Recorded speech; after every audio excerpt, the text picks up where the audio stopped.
Hello and welcome to the Bellingham Real Estate Podcast. I'm Paul Balzotti. I'm here with Jessa Loudon. Welcome, Jessa. Thanks, Paul.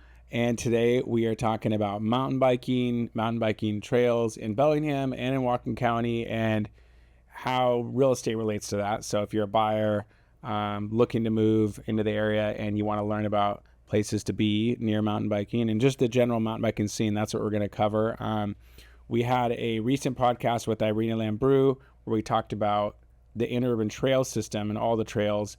And this one, we're going to kind of concentrate on mountain biking trails and kind of the scene around that. So first off, Jessa, tell us about your background in the mountain biking scene. And I'll start with mine, is that I've mountain biked on Galbraith about 6 times. Got it. How was it? It was great. And I did, or what are they called? The bunny trails? Yep. Those are good. I've done the bunny trails and I was scared. And then I otherwise take my mountain bike on the interurban trails, like just flat, like, you know, so yeah.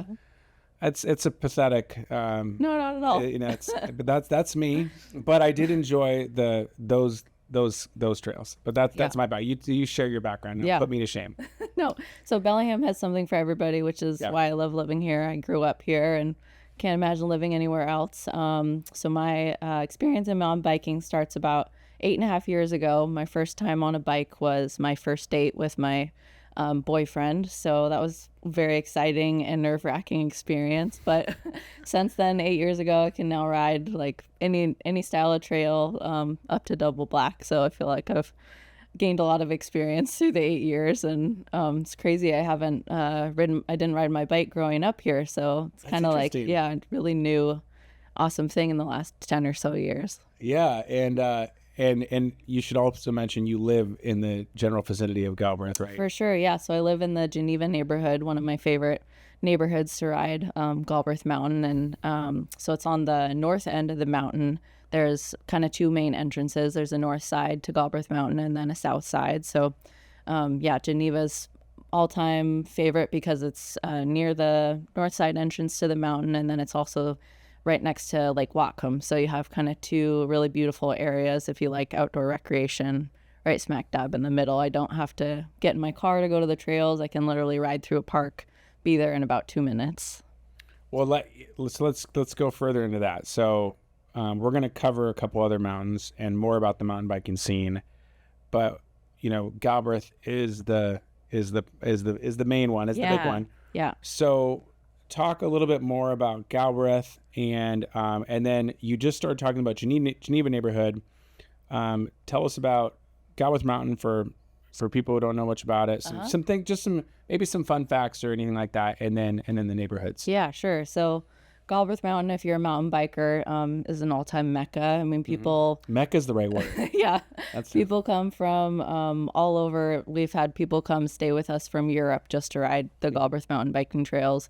We've had professional riders come and stay in town to ride those trails. Like, it's just incredible. So what's really unique about Galbraith Mountain is that there's about 3,000 acres of land, 2,200 of which is owned by Galbraith Tree Farm. And so about 7 years ago, City of Bellingham in 2018 purchased 2 different easements to be able to protect and maintain those 22 acres for recreational use for kind of all sports. So mountain biking being the primary sport, but also for hikers, trail runners, even horseback riders, kind of all non-motorized use. So since those easements were put into place in 2018, they have kind of a lifespan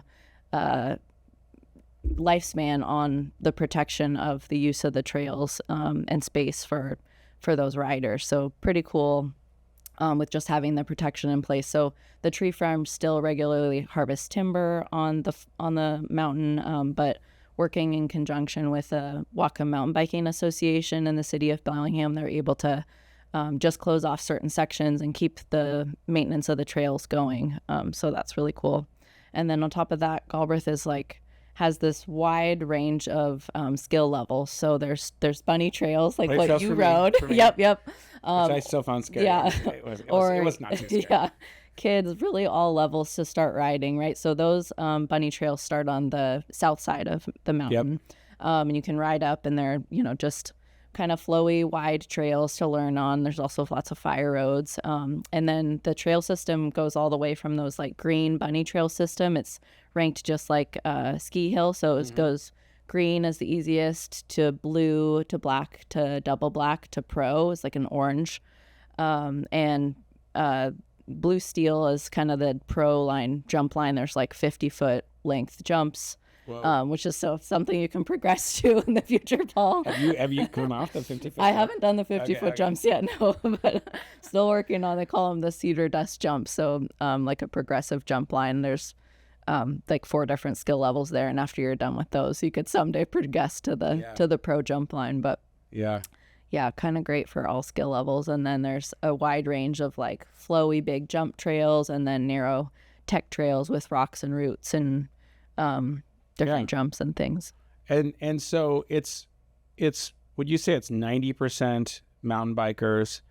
I mean, how many is there certain trails that are specifically just for people who are running, or you mentioned horses? I mean, is there so how is that identified? So there's no specific trails that are just for mountain biking, but if you download the app Trail Forks, you can toggle between which sport you want to do, and it will tell you if a certain trail is downhill specifically. So whether you're on a bike or on foot, you'd only want to be going downhill on that trail because there might be bikes coming down it at a fast speed. So there's no trails that are off limit to foot traffic, which is pretty cool, but there are trails that say it's a black or a double black downhill only, maybe wouldn't be the best for running or hiking, and definitely not ever up.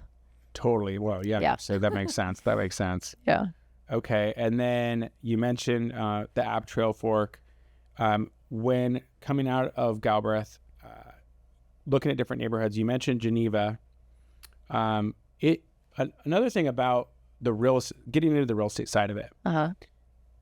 I've been in real estate for 22 years, and the first 5-10 years I was in real estate, Galbraith didn't come up that much. It really didn't. Yeah. And then it's been this last 10 to 15 years, and probably, about the time you mentioned 8 to 10 years that you've been doing it. Yeah. Where the neighborhoods surrounding Galbraith, it feels like almost half of the people moving into the neighborhood are moving into these neighborhoods to have access to Galbraith. That's really become, just as much as like, hey, I want to be by the lake or I want to be by the bay. Yep. It's become that big of an amenity and that big of a to the point where it has affected even resale values in these neighborhoods. So talk about the neighborhoods a little bit. Right. So I think a lot of that is probably due to the easements that went into effect in 2018. That's a great point. Yeah. Just more, I guess, marketing going in towards the maintenance of the trails and how great that is, and the really hard work that the Whatcom Mountain Biking Association and its surrounding community puts into the maintenance of those trails. And just like if the timber company comes in and has to log a section, the next day there'll be 200 volunteers on that trail rebuilding that trail. So it's a huge network and really special agreement that doesn't exist a lot of other places in the world or the U.S. to have that kind of symbiotic relationship with a logging company and the recreational community. Yeah. And then as far as the neighborhoods, I mentioned Geneva. So values in Geneva can range from like 700,000 to about $1 million is maybe the kind of average in that neighborhood, just because a lot of the homes are a little bit newer and the lots are a little bit larger. So that's one of the reasons I love living there, is that there's more privacy. There's big mature trees. It feels a little bit more rural. You're just outside of the east city limits of Bellingham, and so you have a little bit more freedom with what you can do on your land, and just the space is really, really great. And then on top of access to Galbraith Mountain, you can also get to the next mountain east, so Lookout Mountain, which also has significant trail system. Yeah, that's right there. That would be just east of Galbraith, right? Yeah. So and then next up would be, I guess, coming in would be like Whatcom Falls. Totally, yeah. So the north entrance to Galbraith Mountain is on a street called Birch Street, which is right in Whatcom Falls neighborhood. Really special community that's kind of it skirts the edge of Whatcom Falls Park, one of my favorite parks in all of town. So that park has a pump track for bikes. It has dog park, playgrounds, tennis courts, waterfalls, just everything. But then is also back to, part of it is back to Galbraith Mountain. So right from your doorstep, you don't have to get in your car. You can just ride the trails within a minute or so. Pretty special. And that's just, and it's so wild that from there you could be at Below Donovan Park, Whatcom Falls Park, or Galbraith, all within like a half a mile. Yep, totally. In that little section right there, which is incredible. Yeah, really neat. And I mean, and I would say because the lots are a little smaller, there's some homes that even, you know, some homes even start in the 500s. Yeah. Not to make it sound like 500s is like still a lot of money, Paul, but yeah, I mean, I just had a really great friend, buy a home for $530 in the Whatcom Falls neighborhood, and he's a mountain biker, firefighter, and it was really important to him to be in the network closest to the trails, and so he was able to find, I mean, in Bellingham, that is a more affordable home, right? Since the median home price is running about $750,000, so lower than that is definitely more affordable. Yeah, 530. I mean, if you're in Seattle, greater Seattle area, and you're that close to a lake and trails and stuff like that, you could. Impossible. Yeah, so it's still relative to the Pacific Northwest real estate scene. There's some stuff that can still be biased, which is great. Yeah. What else we got? Yeah, so then you mentioned Below Donovan Park, which is near Whatcom Falls neighborhood, but then also one of my favorite parks in town. So that's right on Lake Whatcom. It's about 20 acres, managed by the city of Bellingham, and we have a giant dock there, volleyball courts, a boat access, paddleboarding. And then on the other side of Below Donovan Park starts the Silver Beach neighborhood. So that's another neighborhood I really like to encourage buyers to look into if they mountain bike and want to be rideable distance to trails. It doesn't skirt the edge of Galbraith, but if you ride through Whatcom Falls Park, you can get to the trails in less than 10 minutes. Yeah, especially if you're on that kind of more northwest edge of Silver Beach. Totally. Yeah. And there's lots of waterfront homes there. There's the lots are a bit smaller, similar to Whatcom Falls, a little bit different than Geneva, but a lot of the homes have spectacular views of the mountains, of the lake, and then just incredible access to the trails. So there's also a couple different parks over there I really like to mention. There's Northridge Park, and then also the sculpture Big Rock Garden, which is pretty special place with like you can walk through it for free, and there's sculptures and different flowers, and it's community maintained, really beautiful park. So, okay, I'm going to move you back. I'm going to move you back. So now we cut back through Alabama Hill, which would take us obviously back through Whatcom Falls Park. If we go, what other neighborhoods coming back the other direction? And then I think we could then head east again. Going back down south, what other directions, neighborhoods could you access Galbraith, like within, let's say, a few blocks? Sure. So my other two that I want to mention are the Puget neighborhood. So if you're looking at a map and you're looking at where the Whatcom Falls neighborhood is, if you just cross over U Street, so you're just west, which is even closer to town, pretty great, but would be Puget Hill. So there's a wide mix of single-family homes. There's multifamily homes in Puget, but again, you ride right across U Street, and you can access the mountain in minutes from Puget neighborhood. And on top of that, there's some more affordable homes in that neighborhood, and it's also definitely just a few minutes to places like Whole Foods or Civic Center, which has giant football stadium, track. There's an aquatic center, ice hockey, indoor soccer. So bike park and a skate park. So and then south of there would be Samish. Samish, and that's where is Samish. I guess technically that parking lot to get into Galbraith, that'd be technically Samish. Yeah. So like I said, mentioned two different entrances, north side being where most of the neighborhoods are, and then the south side is where the Samish neighborhood is, kind of that last neighborhood off of Samish Way. And you have really easy access to I-5 over there. You have a giant brand new parking lot that has 200 spots for meetups with friends to be able to then go enter from the south side of the mountain and ride those bunny trails, or go up to the very top of the mountain and ride harder trails. I like you just kind of always think whenever you see bunny trails, you can false bunny trails. Something to work up to. So Samish neighborhood definitely is a big one there, and obviously in Lake Padden is there. So Samish. So we got Samish, Puget, Whatcom Falls, Geneva. Silver Beach, Alabama Hill. Those are kind of hugging it. if we move, so I think that's a pretty good coverage of Galbraith. I want to move to if like let's say whether it's affordability or let's say you want acreage or again you need something with a different price point or you're just getting out of the city. If you're into mountain biking, what other areas can we look at other than Galbraith? Yeah, so I'd suggest for sure the really north end of Lake Whatcom is going to be like Agate Bay and anywhere near Y Road because Y Road trail system leads up to Stuart Mountain, another expanding area for mountain biking. So right now there's a good amount of hiking trails on Stuart Mountain on that north side of Lake Whatcom, but probably only a handful of mountain biking trails, of which they're planning a big expansion project. So someday it could be. Is that the county or is that the association?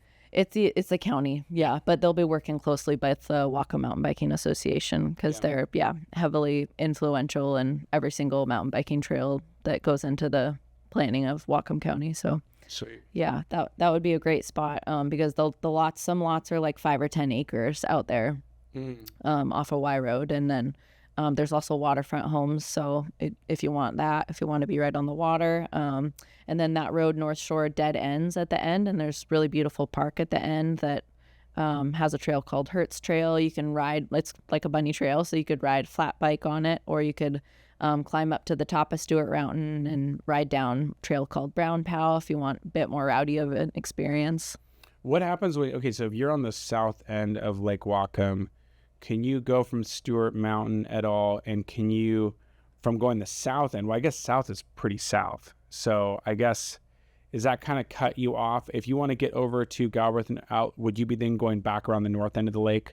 Because I guess that would be, you have to go way south to like. That yeah, so you can ride, all the trail systems. I've done a ride from the Stuart Mountain system, and then you go.